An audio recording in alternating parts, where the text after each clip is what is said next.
Okay, so she wasn't really dead. That would be silly.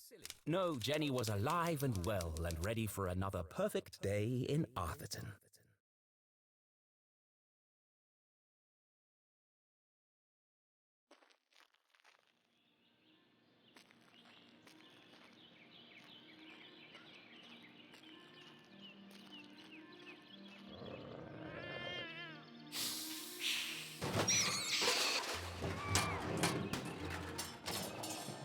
What the? What a mess. I should investigate.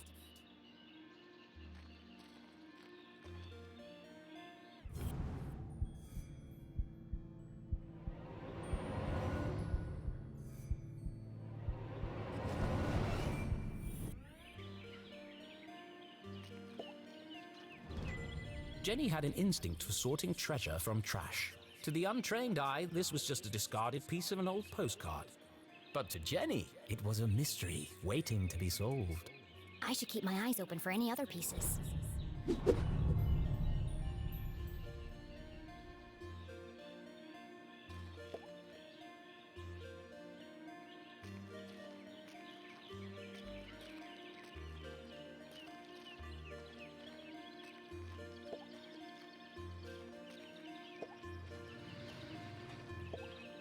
Signs and decorations adorned the entire campus. A party to celebrate the dean's impending retirement.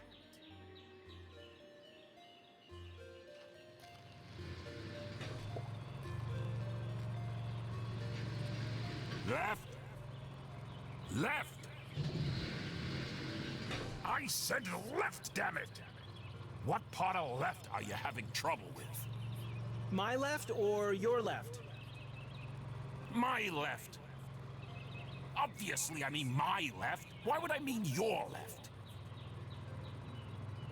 So you want me to move it the other way? Yes, nothing would make me happier. If you're not careful, we're gonna have bronze brains all over the floor. They seem busy. I should probably lead them to it.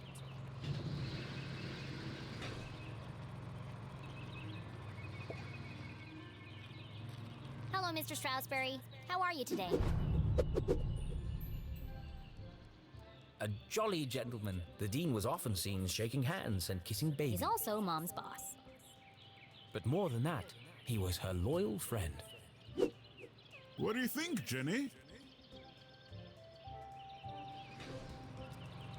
The dean had dedicated his life to Gumboldt, and the townspeople had spared no expense in their tribute to him. Quite a striking resemblance, Mr. Strausberry. It's a scary thing, Jenny. Retirement. Great excuse for a party, though. What will you do when you're no longer the dean? I've been trying not to think about it. This place won't be the same without you. Things change, Jenny. Time marches on, and we must do our best to adapt. It's going to be difficult, but I'm sure we will get through it. What do you mean, we? Do you think they made my belly too big?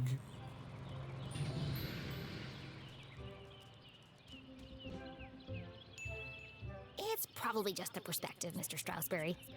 You are a clever one, Jenny LeClue. Speaking of which, have you been practicing your detective skills? Have I? Of course, always. Well then, I have a challenge. I bet you can't guess what I ate for breakfast. At last, a real challenge for Jenny. A fiendishly difficult puzzle that would take all her wits to solve.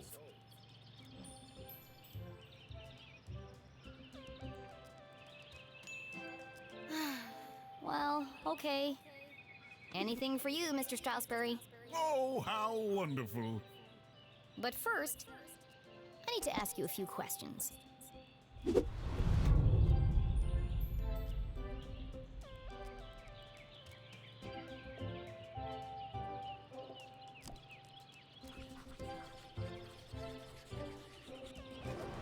Looks like he accidentally put a spoon in his pocket instead of his pen. It's got a coffee stain on it.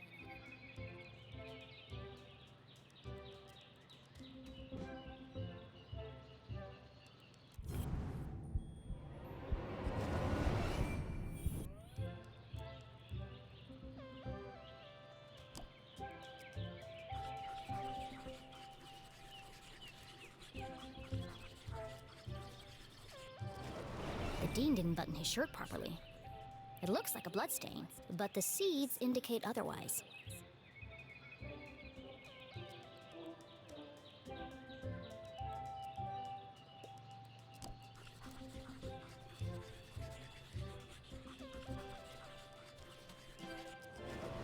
His watch is slow. That's unlike the Dean. He's usually very punctual. Your watch is 45 minutes slow. Is it? Oh my, that explains why there was no cheesecake left in the cafeteria. My head's not screwed on today. Thank goodness you noticed, or I'd be late for my meeting with your mother. Oh, really? She didn't mention anything to me. Oh, well, of course she wouldn't. It's nothing important. Why are you meeting then? It's just, she's helping me finalize my plans for, Your party? Yes, that's it. My retirement party. Thank you. Are you okay, Mr. Strausberry? Of course. Now let me just fix my watch before I forget.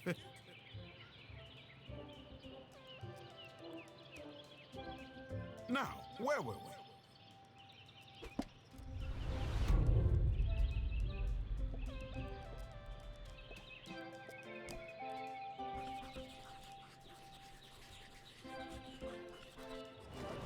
Ipsa scientia potestas est.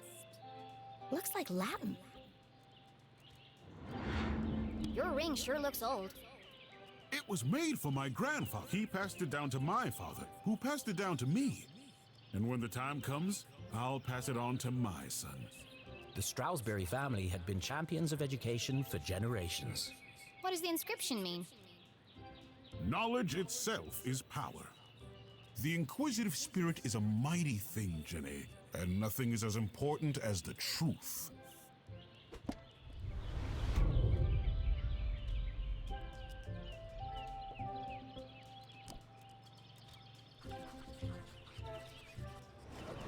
For the Dean, being covered in plant life was not unusual.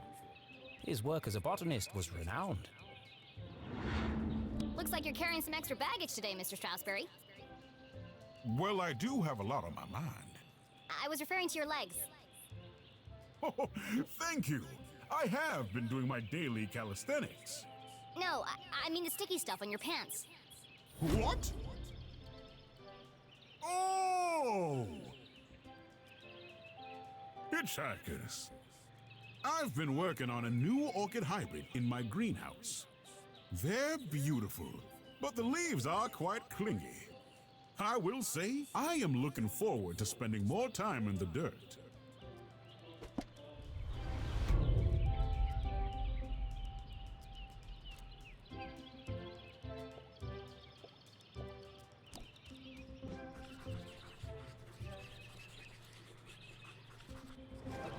It can't be dandruff.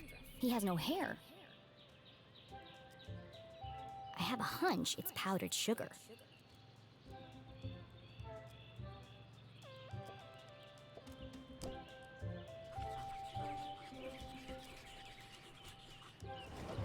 The Dean was a big fan of the Gumboldt moonbeams.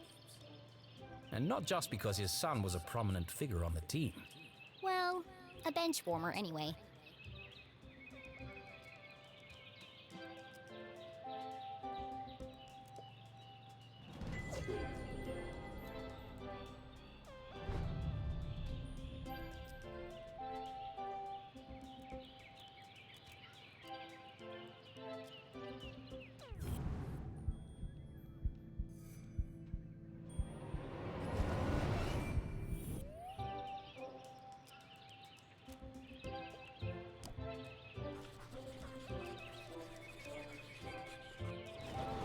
A thick bundle of note cards poked out of the Dean's pocket. What's he keeping so close to his chest? You've been making a lot of notes, Mr. Strausberry. Oh, I was intending to make a speech on Saturday. Why have you scratched out so much of it? Your mother suggested I keep it short, and quite right, too. I must have rewritten it 20 times by now. I just can't seem to find the right words. So, what do you think, Jenny? Can you guess what I had for breakfast? Sure, Mr. Strausberry. I've got everything I need to solve this mystery. What did the Dean eat for breakfast?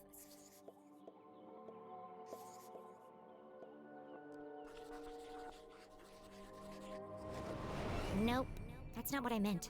Let me try that again.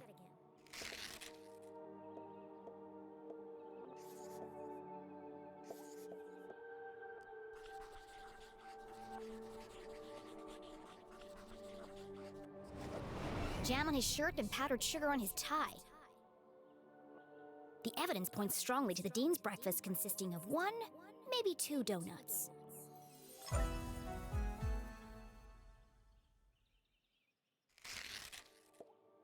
What else can I tell about the Dean's morning?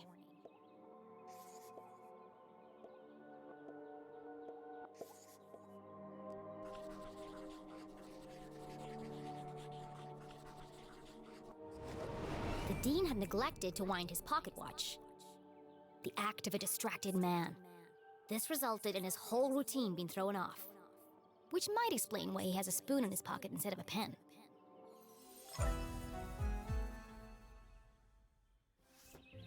You had a donut for breakfast. Yes? I'm guessing...